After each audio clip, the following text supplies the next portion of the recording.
दाक मैं हूं आपके साथ आपकी मेजबान हकीम फरशदा। खबरों की शुरुआत करेंगे आपको बताते वेनेजुएला के सदर की गिरफ्तारी की मुखालिफत में आज जम्मू में CPIM के जरिए पुरजोर एहतजाज किया गया। तारेगामी की सदारत में एहतजाज किया गया। हाल ही में US के जरिए वेनेजुएला के सदर की गिरफ्तारी की गई, जिसके बाद कई मुल्कों के लोगों ने इसकी मजम्मत की है। वहीं CPIM ने भारत से कहा कि भारत भी इसकी मजम्मत खुले अल्फाज में करे।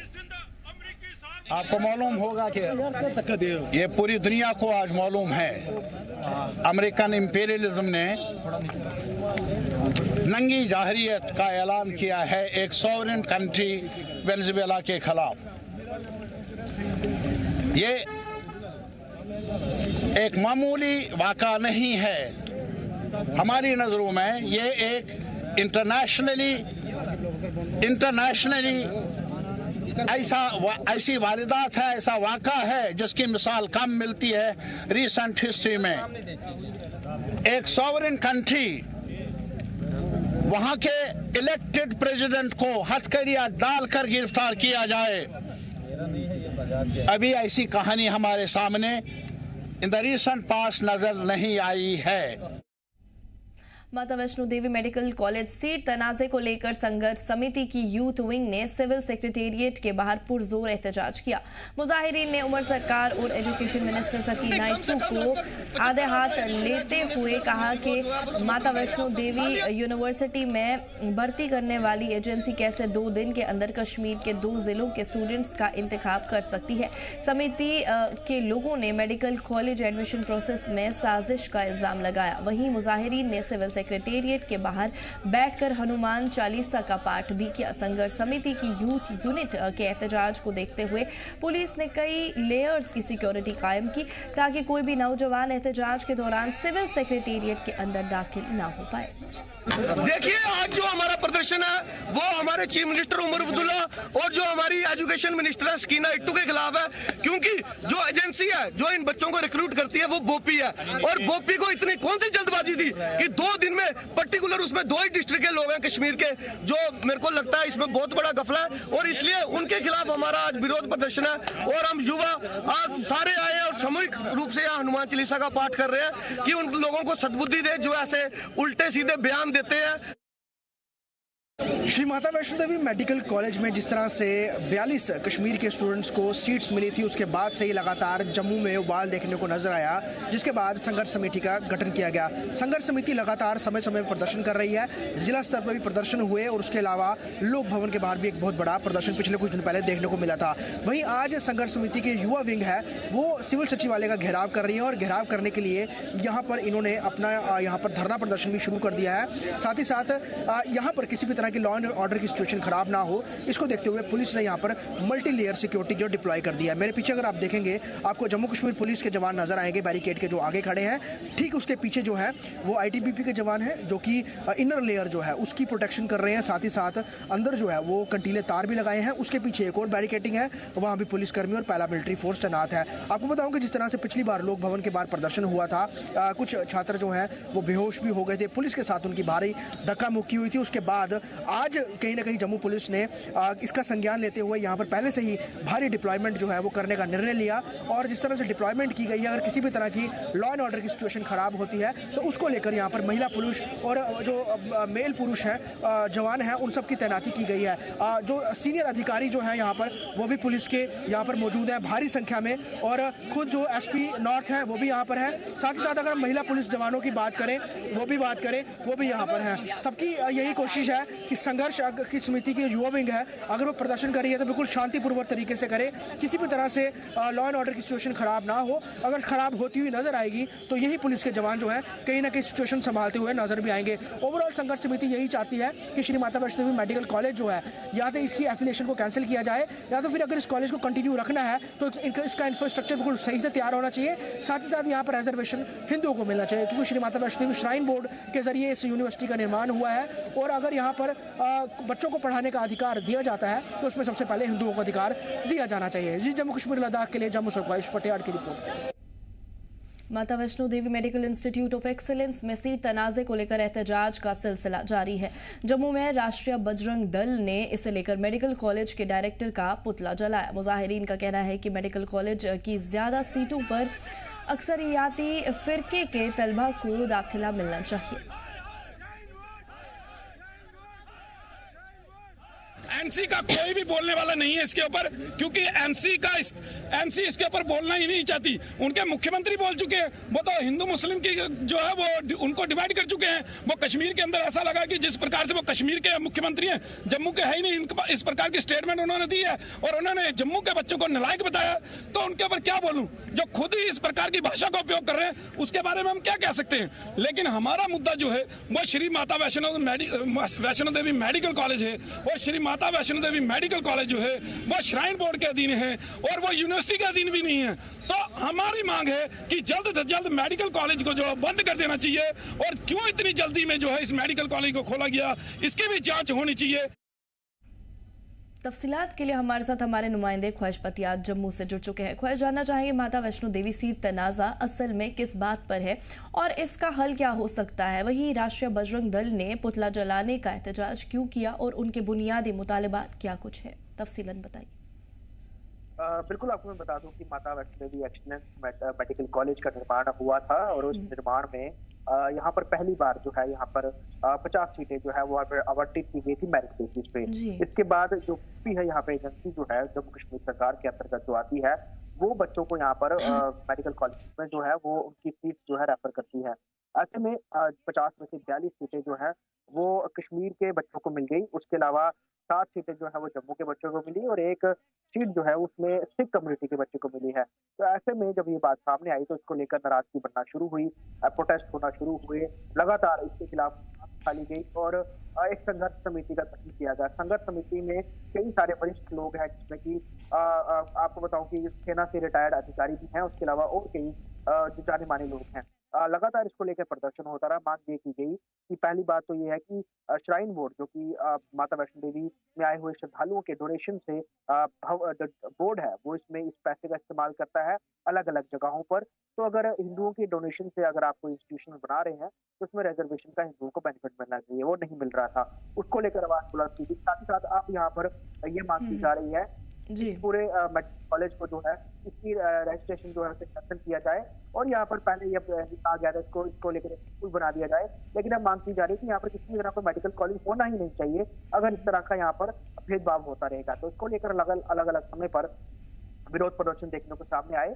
आज जहां पर एक और संघर्ष समिति की युवा समिति ने सिविल सचिवालय का घेराव किया, वहीं राष्ट्रीय बजरंग दल ने भी यहाँ पर जो मेडिकल कॉलेज के डायरेक्टर हैं उनका पुतला जलाया। साफ तौर पर उनका यही कहना है कि एक साजिश के तहत यहाँ पर सीटों को आवंटित किया गया है और महज 2 दिनों में यहाँ पर सीट अलॉट की गई और कश्मीर के 2 डिस्ट्रिक्ट को पर्टिकुलर को जो है कंसिडर किया गया। इन तमाम चीजों को लेकर आरोप प्रत्यारोप लग रहे हैं और लगातार आप देख रहे हैं इसको लेकर संघर्ष भी जारी है। पिछले कुछ दिन की बात करें तो नेशनल मेडिकल काउंसिल की टीम ने इस यूनिवर्सिटी कॉलेज का दौरा किया था मेडिकल कॉलेज का और उन्होंने कई सारी चीजें यहाँ पर जो है वो अनफिट पाई थी, यानी कि सही नहीं थी और एज पर नॉर्म्स के तहत नहीं थी। उसके बाद आज अपनी रिपोर्ट जो है एनएमसी वो जो स्वास्थ्य मंत्री जेपी नड्डा है केंद्रीय स्वास्थ्य मंत्री को सौंपेंगे और यकीनन इस मुद्दे के ऊपर कुछ ना कुछ आगे निकल सकता है। वहीं लगातार श्राइन बोर्ड के खिलाफ प्रदर्शन जारी है, उपराज्यपाल के खिलाफ भी प्रदर्शन जारी है और लगातार चीफ मिनिस्टर उमर अब्दुल्ला और सकीना इत्तू के खिलाफ प्रदर्शन जारी है। तो हम देख रहे हैं कि सियासी गलियारों में इसको लेकर काफी हमें खींचतान भी नजर आ रही है, वहीं सड़कों पर इसको लेकर काफी उबाल भी नजर आ रहा है। जी ख्वाहिश, मेडिकल कॉलेज के डायरेक्टर पर एहतजाज करने की वजह क्या कुछ बताई गई है? देखिए, उन पर ये इल्जाम लगा है कि जब ये मेडिकल कॉलेज बना तो उन्होंने क्यों इन चीजों का ध्यान क्यों नहीं दिया कि अगर ये श्राइन बोर्ड के अंतर्गत ये पूरा मेडिकल कॉलेज है तो यहाँ पर जो रिजर्वेशन है, जो माइनॉरिटी रिजर्वेशन, उसका बेनिफिट हिंदुओं को मिलना चाहिए क्योंकि जम्मू कश्मीर में यहाँ पर हिंदू जो है वो माइनॉरिटी में है तो उनको इसका बेनिफिट मिलना चाहिए। साथ ही साथ अगर डोनेशन से अगर आप यूनिवर्सिटी चला रहे हैं तो अगर आपको विचार विमर्श कर लेना चाहिए था यहाँ पे सीटों का आवंटन किस तरह से हुआ है और अगर यहाँ पे सीटें दी जा रही हैं तो एक खिते विशेष के लोगों को नहीं दी जानी चाहिए, इसमें एक इक्वल नंबर होना चाहिए। हालांकि मेरिट बेस पे है, लेकिन उसके बावजूद भी यहाँ पे कंसिडरेशन होनी चाहिए थी। इसको लेकर यहाँ पर डायरेक्टर के खिलाफ लगातार एहतजाज हो रहा है। कहीं ना कहीं डायरेक्टर की मिलीभगत और उन पर दबाव जो है वो कश्मीर सेंट्रिक लीडर का उसका भी इल्जाम लग रहा है, जिसके खिलाफ उनके खिलाफ जो है काफी ज्यादा कड़ी इसमें आवाज उठ रही है और पुतले भी जलाए जा रहे हैं। जी ख्वाहिश, क्या इस तनाजे पर किसी लीगल या एडमिनिस्ट्रेटिव इंक्वायरी का ऐलान हुआ है? देखिए, अभी तक कुछ नहीं है। अभी तक अगर हम देखें तो सिर्फ एक नेशनल मेडिकल काउंसिल की टीम जो है उसने विजिट किया था जो कॉलेज का, और अब वो रिपोर्ट देने जा रही है। इसके अलावा क्योंकि जम्मू कश्मीर सरकार ये कहती रही है कि हमारा इससे कोई लेना देना नहीं है, ये उपराज्यपाल के अधीन है, श्राइन बोर्ड के प्रमुख जो है उपराज्यपाल है, वही सब कुछ देखते हैं, सरकार का इसमें कुछ लेना देना नहीं है। लेकिन जो बयान देखने को सामने आया उमर अब्दुल्ला की तरफ से या फिर बाकी सियासी दलों के तरफ से, उसमें यहाँ पर काफी ज्यादा इसमें इस पूरे मुद्दे में जो है आग भड़काने का काम किया। और उमर अब्दुल्ला ने तो ये तक बोल दिया था कि अगर हमारे बच्चे मैरिट आते हैं, आपके बच्चे नहीं लाते हैं, तो इससे हमारा क्या कसूर है। यानी कि चीफ मिनिस्टर उमर अब्दुल्ला ने कश्मीर के बच्चों को अपना बता करके जम्मू के जो युवा हैं या फिर स्टूडेंट्स हैं उनको दरकिनार कर दिया और ये कह दिया कि वो लायक नहीं है किसी भी तरह से मैरिट में आने के लिए। तब ये उनका स्टेटमेंट आया। उसके बाद से तमाम जगहों पर उनके काफी क्रिटिसिज्म भी हुआ, उन पर काफी जो है छीटाकशी भी हुई कि क्या वो सिर्फ कश्मीर के मुख्यमंत्री हैं या मंत्री हैं, जम्मू के नहीं है। तो इसको लेकर उन पर अब जो है इल्जाम भी लग रहे हैं और जम्मू और कश्मीर को डिवाइड करने की बात आ रही है। अगर हम बात करें ख्वाहिश, इस एहतजाज की, अगर तालीमी माहौल की अगर हम बात करें और स्टूडेंट्स पर क्या कुछ असर पड़ सकता है?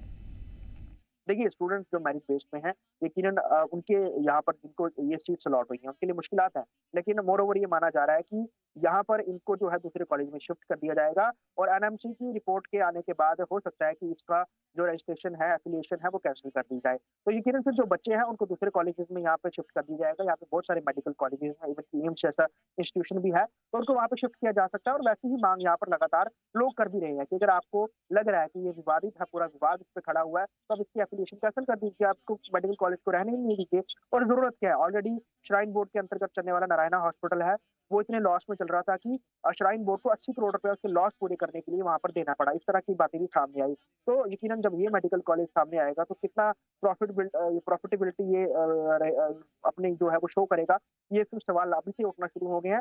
वहीं कई सारी चीजें यहाँ पर नहीं है, इनकी स्टाफ भी पूरा नहीं है, तो कैसे बच्चों को पढ़ाया जा सकता है जहाँ का जिस मेडिकल कॉलेज का इंफ्रास्ट्रक्चर भी पूरी तरह से तैयार नहीं है, उसके फैकल्टी भी पूरी तरह से नियुक्त नहीं हुए हैं, टीमें भी नियुक्त नहीं हुए हैं, तो किस बेस पे इस मेडिकल कॉलेज शुरू किया गया और इसको एक सियासत का मुद्दा बनाने दिया गया, इसको लेकर यहाँ पे विवाद है। और इस बात को लेकर हालांकि उन छात्रों का कोई कसूर नहीं है, लेकिन उनको उम्मीद यही है कि जब आगे कुछ निर्णय लिया जाएगा तो दूसरे मेडिकल कॉलेज में शिफ्ट कर दिया जाएगा। हमारे साथ जुड़ने के लिए और तफसीलात फराहम करने के लिए आपका बहुत बहुत शुक्रिया ख्वाहिश। शोपियां जिले के CPIM और एप्पल फार्मर्स फेडरेशन के सीनियर लीडर अब्दुल रशीद पंडित ने काकापोरा से प्रपोज रेलवे प्रोजेक्ट के खिलाफ मुखालिफत की है। उनका कहना है कि इस प्रोजेक्ट से जिले में बागबानी को भारी नुकसान हो रहा है। इस प्रोजेक्ट के लिए लाखों सेब के दरख्त काटे जा रहे हैं। इससे हजारों बागबानों की रोजी रोटी सीधा खतरे में पड़ रही है। अब्दुल रशीद पंडित ने यह भी कहा कि सेब की काश्तकारी शोपियां की इकोनॉमी की बैकबोन है और इसे डेवलपमेंट के नाम पर कुर्बान नहीं किया जा सकता। इन तमाम बातों को देखते हुए उन्होंने हुकूमत से फौरन मुदाखलत करने का मुतालबा किया ताकि सेब के दरख्तों और किसानों के हुकूक की हिफाजत की जा सके। उन्होंने वार्निंग दी कि अगर इन परेशानियों को नज़रअंदाज किया गया तो इससे ज़िले में और ज़्यादा मसाइल पैदा हो सकते हैं। हालांकि आप तो जानते ही हैं कि हार्टिकल्चर सेक्टर से 8% GST जम्मू कश्मीर की सरकार का आता है, मगर हाल क्या है हमारे किसानों का, हमारे एप्पल फार्मर्स का, एप्पल उगाने वालों का। अगर कोई नागहानी आफत आती है तो चलाते हैं ग्रोवर भी और हम सब भी चलाते हैं, लेकिन सरकार की कोई ठोस पॉलिसी नहीं होती है, नहीं मरतब की जाती है उनको रिलीफ देने में। मेरा ये कहना है कि जहाँ तक किसानों का सवाल है, हम कई दहाइयों से कह रहे हैं सरकार को, सेंट्रल सरकार को, रियासती सरकार को, कि किसानों पर बहुत बोझ पड़ा हुआ है, कर्जों के नीचे दबे तले हैं हमारे किसान। ये दौड़ में है हमारा फ्रूट ग्रोवर, एक बैंक से आकर दूसरे बैंक से आकर तीसरे बैंक से आकर चौथे बैंक, क्योंकि इसकी जो नीड है, मिनिमम नीड जो रोज रोटी कपड़ा मकान, इसका वो फुलफिल होता नहीं और सरकार के पास पैसा नहीं है। हमारे किसानों को KCC माफ़ करने के लिए पैसा नहीं है, जो हम समझते हैं, जम्मू कश्मीर किसान तहरीक समझती है, Jammu Kashmir Apple farmers federation समझती है और CPIM भी समझती है कि ये अत्याचार और जुल्म है हमारे किसानों पर। और इसी असना में अभी हाल ही में एक रेल का प्रोजेक्ट बन गया जम्मू कश्मीर में 4 प्रोजेक्ट आए और 1 प्रोजेक्ट आया वाया काजीगुंड। और अफसोस की बात एक चीज़ है, मुझे समझ नहीं आ रहा है, मरकजी सरकार जो बीजेपी की सरकार है, मुझे समझ नहीं आ रहा है कि ये करना क्या चाहती है अवाम के साथ। कांग्रेस पार्टी के डीडीसी काउंसलर बशीर अहमद नायक ने कांग्रेस छोड़कर बीजेपी ज्वाइन कर ली है। मीडिया से बात करते हुए बीजेपी लीडर मोहम्मद सलीम भट्ट ने कहा कि कांग्रेस पार्टी टूट रही है, इसलिए लोग उसे छोड़कर बीजेपी में शामिल हो रहे हैं। उन्होंने कहा कि बीजेपी मुल्क की सबसे मजबूत पार्टी है और लोग पीएम नरेंद्र मोदी के काम को देखकर इसमें शामिल हो रहे हैं। उन्होंने ये भी कहा कि वो दूसरे लीडरान को भी बीजेपी में शामिल होने और अपने अपने इलाकों के डेवलपमेंट में मदद करने के लिए इन्वाइट करते हैं। भारतीय जनता पार्टी देश की सबसे बड़ी पार्टी है। लोगों को ये बखूबी अब समझ आने लगा है कि हमने कौन सी बड़ी चूक हो गई हमसे। मैं कहता हूँ कि हमारी पार्टी में जो भी आएगा हम उसको तहदिल से उसको बधाई देते हैं, उसके विजन को बधाई देते हैं। वो एक डीडीसी था, डीडीसी में उसने कुछ काम तो किए होंगे जो उसका हक बनता था, मगर उसके बाद भी कांग्रेस का तो नामो निशान नहीं है यहाँ। मैं कहता हूँ उस आदमी को मुबारक है कि उसने अपने काम कैसे निकाले। मैं कहता हूँ उसकी जो सोच है मैं उसको भी मुबारक देता हूँ कि वो भारतीय जनता पार्टी में आया, उसने अपना ज्वाइनिंग जम्मू में ऑफिस हेड ऑफिस जो हमारा है वो अपने इलाके में तामीरी का काम जो रुका हुआ था, तरक्की का काम जो रुका हुआ था, जहाँ अस्पताल बनाने की ज़रूरत थी, जबकि अपने टाइम वो हॉस्पिटल नहीं बना पाया, अपने टाइम वो फायर सर्विस वहाँ एक हमें नीड है वो होनी चाहिए।